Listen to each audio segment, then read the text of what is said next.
आता आपण पाहणार आहोत अशा एका शिक्षकाची गोष्ट जो सध्या शाळेमध्ये शिकवण्याचं काम करत नाहीये, तर हा शिक्षक आता गायींचा सांभाळ करतो आणि याच व्यवसायात त्यानं मोठी झेपही घेतलेली आहे। पाहुयात शिक्षकी पेशा सोडून या शिक्षकावर हा व्यवसाय करण्याची वेळ का आली ते या स्पेशल रिपोर्टमधून।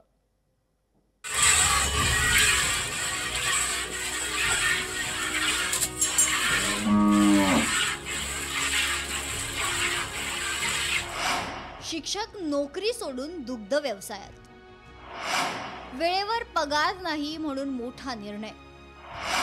6 वर्षांपासून व्यवसायात मोठी झेप। हे आहेत विकास जगताप। रोज उठून गायींची धार काढतात आणि दूध घालायला जातात। गेल्या 6 वर्षांपासून ते हा व्यवसाय करतायत। तुम्ही म्हणाल त्यात काय एवढं विशेष? अनेक लोक दुधाचा व्यवसाय करतातच ना, पण मंडळी विकास जगताप यांची गोष्ट थोडी निराळी आहे। आता ते ज्या हातांनी धार काढतायत त्या हातात आधी खडू आणि डस्टर होता, कारण ते एका विना अनुदानित शाळेत शिक्षक होते। सरकारच्या आणि संस्थेच्या उदासीनतेमुळे त्यांना पगारच मिळत नव्हता। मग त्यांनी दुग्ध व्यवसाय करायचा निर्णय घेतला। विना पगारी विना मोबदला घेता एका संस्थेवरती शिक्षक म्हणून काम केलेलं आहे, परंतु शासनाच्या या उदासीन धोरणामुळे अनुदान मिळालेलं नाही आहे आणि 2019ला कोरोना लागल्यानंतर मी या दूध व्यवसायाकडे वळलो। विकास जगताप यांनी दुग्ध व्यवसायात घेतलेली भरारी पाहून अनेकांनी हा व्यवसाय सुरू केला। ते सुद्धा तरुणांना नोकरीपेक्षा हाच व्यवसाय करायचा सल्ला देतात। तरुणांना असं आवाहन करतो की आपण जर दूधधंदा केला तर आपल्याला कोणापुढे हात पसरायची गरज लागणार नाही। 10 ते 15 वर्ष झालं दूध व्यवसाय करते, त्यानंतर हाच मी व्यवसाय पुढे चालू ठेवणार आहे।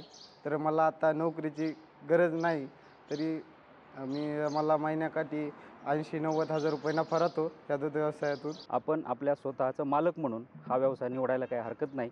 सद्यस्थितीमध्ये दुधाला चांगले दिवस आलेले आहेत, सध्या चांगले रेटही सध्या मिळत आहेत आणि आपण म्हणजे माझ्यासारख्या बऱ्याचशा दूधधारक मित्रांनी किंवा तरुण मित्रांनी इकडे तिकडे नोकरीसाठी न भटकता आपल्या जन्मभूमीतच काहीतरी स्वतःचं अस्तित्व निर्माण करण्यासाठी या व्यवसायाकडे वळलं तरी काही अडचण नाही, असं माझं मत आहे। कोणत्याही व्यवसायात जर आपण प्रामाणिक काम केलं तर नक्कीच त्याला यश मिळतं आणि कोणताही व्यवसाय मालक म्हणून न करता स्वतःच्या खांद्यावर जबाबदारी घेतली तर व्यवसायात नक्कीच भरारी घेता येते। हेच या शेतकऱ्यांनी सिद्ध करून दाखवलंय। हरिदास तावरे, लोकशाही मराठी, बीड।